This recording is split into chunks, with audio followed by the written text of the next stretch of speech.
अब आपको राजनीति के मैदान की 3 बड़ी खबरें बताते हैं। पहली खबर कोरोना के आंकड़ों को लेकर प्रियंका गांधी वाड्रा का केंद्र सरकार पर आरोप है।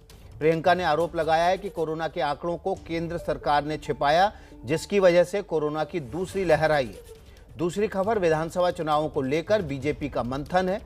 सूत्रों के मुताबिक बीजेपी महासचिवों की बैठक में यूपी समेत अगले साल होने वाले 5 राज्यों के चुनाव की तैयारियों में अभी से जुटने के निर्देश दिए गए। बीजेपी बड़े स्तर पर चुनावी राज्यों में वर्चुअल सभाओं का आयोजन करने की तैयारी में भी है। तीसरी खबर बंगाल में टीएमसी और राज्यपाल के बीच छिड़े संघर्ष को लेकर है। टीएमसी सांसद महुआ मोइत्रा ने राज्यपाल जगदीप धनखड़ पर आरोप लगाया है कि उन्होंने राजभवन में अपने रिश्तेदार को नियुक्त कर दिया है। अब इस पर राज्यपाल का जवाब भी आया है। तो ये 3 बड़ी खबरें हैं जिन पर हम आपको विस्तार से जानकारी देंगे और विस्तार से इन खबरों के बारे में आपको बताएंगे। बात कर लेते हैं कांग्रेस महासचिव प्रियंका गांधी के आरोप की। कांग्रेस की महासचिव प्रियंका गांधी ने यूपी और गुजरात में मौत को आंकड़ा छिपाने का आरोप लगाया है। फेसबुक पोस्ट पर प्रियंका गांधी ने तमाम आंकड़े पेश किए और बताया कि किस तरह से कोरोना काल में ज्यादा संख्या में मृत्यु प्रमाण पत्र जारी किए गए और सरकारी आंकड़ों में मौत की संख्या कम बताई गई। प्रियंका गांधी ने केंद्र सरकार से सवाल पूछा है कि दूसरी लहर में लोगों की मौत का जिम्मेदार कौन है। कोरोना के सही आंकड़े क्यों नहीं बताए गए?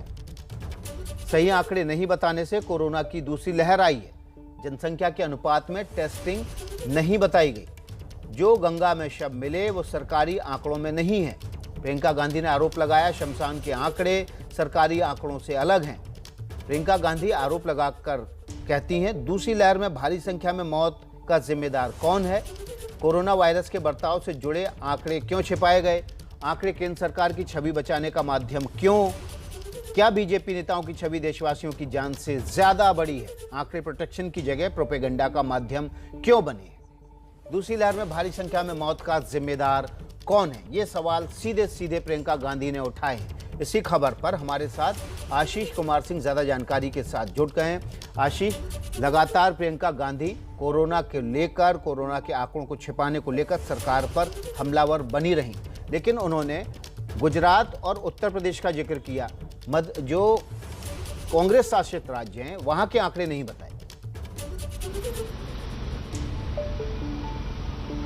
देखिए विकास, अगर आप ध्यान दें, पिछले तकरीबन अब 1 महीना होने को आया, प्रियंका गांधी अपने कई सीरीज ऑफ पोस्ट माध्यम से, चाहे वो ट्विटर पर हो या फेसबुक पर हो, सरकार से लगातार कोरोना को लेकर के सवाल पूछ रही हो। और आज भी जो उन्होंने फेसबुक पोस्ट किया है विकास, उसमें इस आधार पर सवाल खड़े किए हैं कि वैक्सीनेशन हो चाहे टेस्ट हो, कोरोना को मैनेज करने की जो प्राइमरी जिम्मेदारी थी वो केंद्र सरकार की थी। इस वजह से उन्होंने ये सवाल पूछा है। और आप देखिए मल्टी लेयर्ड सवाल है।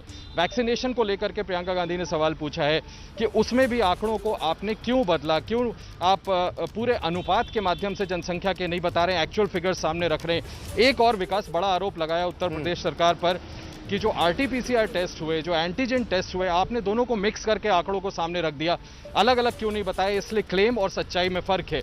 इसके अलावा वही बड़ी बात प्रियंका गांधी ने अपने सवाल अपने फेसबुक पोस्ट में पूछा है, जिसका जिक्र आप कर रहे थे, कि उन्होंने बनारस का उदाहरण दिया, गोरखपुर का उदाहरण दिया, गुजरात का उदाहरण दिया, जहां वो सीधा आरोप ये लगाती हैं, जिसका जवाब केंद्र सरकार की तरफ से वो मांग रही हैं कि जो कोरोना से मौतें हुई विकास, उसकी सच्ची फिगर्स सामने नहीं रखी गई। शमशानों में, कब्रिस्तानों में आंकड़े कुछ और थे और सरकार ने अपने आंकड़े कुछ और रखे। तो आज इस फेसबुक पोस्ट के माध्यम से विकास संगीन आरोप लगाए हैं प्रियंका गांधी ने, कांग्रेस महासचिव ने अपनी तरफ से, और हमें देखना होगा कि अब सरकार इसका क्या जवाब देती है। बिल्कुल, सरकार क्या जवाब देती है इस पर नजर रहेगी हमारी। और इस खबर से जुड़ी जो भी अपडेट होगा सबसे पहले आप एबीपी न्यूज पर देखेंगे और आशीष कुमार सिंह ये खबर सबसे पहले आपके सामने रखेंगे।